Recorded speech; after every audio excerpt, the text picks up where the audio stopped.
Kaelin Krupa, and I'm going to be showing you the Samsung fridge with a whiteboard. You can draw, of course.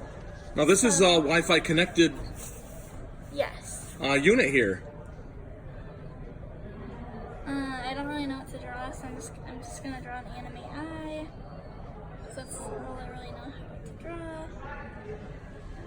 You can color in. You can do text.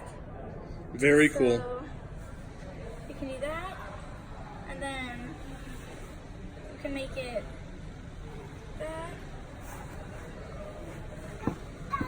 and then you can move it around, but I'm not going to. And this is the information for this fridge if you are interested in getting something like this. It's only $3,000.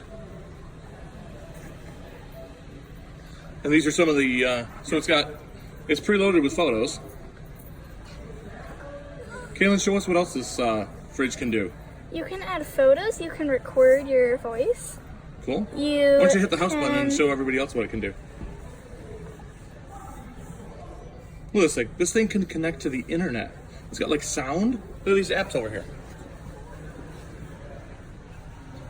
Show us the other apps, Kaelin, like the music apps. Like, look, you got an app here called TuneIn, which I'm not familiar with. You have Fridge Manager, which is awesome. Home Advisor. You got like a to-do list for like shopping. Mm-hmm. That's all it lets me. And then you got Pandora over there. Bixby. You got Bixby. It needs the Samsung login, it says. You got these apps here. Very cool. Very cool piece of tech. And you can add your shopping list. Shopping list, meal planner, internet. Apps. Wow, look at that. It's got a whole app drawer.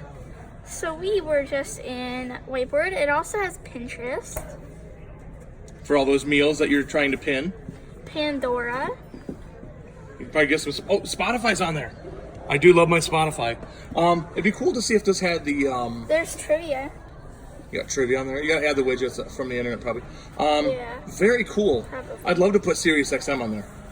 Very nice demo.